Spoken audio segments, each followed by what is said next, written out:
Ndabasuhuje nshuti muvandimwe, nkwifurije igitondo cyiza. Reka njye nawe dufatanyirize hamwe gushima Imana kubw'uburinzi buhambaye bwayo. Izina ry'Imana rihabwe icyubahiro. Dukomeje kwiga igitabo cy'inama ku mirire n'ibyo kurya. Uyu munsi tugiye gutangira igice cya 18, igice kitubwira ngo amatunda, ibinyampeke n'imboga.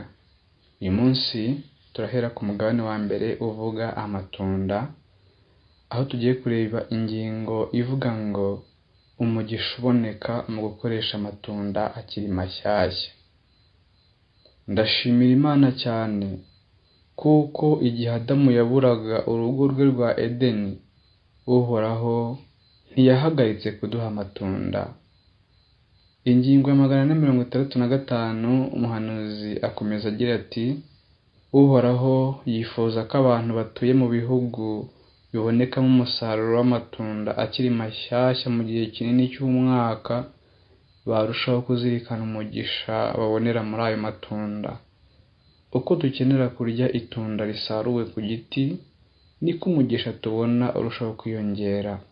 Byatubera byiza tubaye tugabanyije ibyo guteka tugakoresha amatunda menshi agifite umwimerere wayo.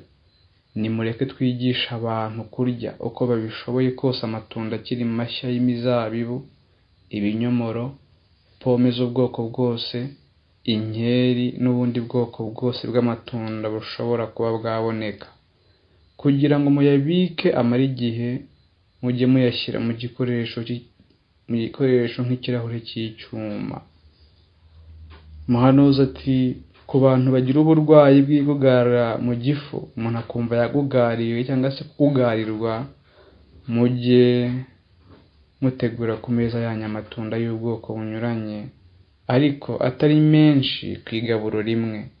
Turatanga inama yihariye yo gukoresha amatunda kuko atuma abantu bagira amagara mazima, ariko si byiza kurya amatunda nyuma yo kurya ibyo kurya bindi bisanzwe. Amatunda n'ibinyampeke biteguwe neza kandi mu gihe cyabyo bigira akamaro kanini.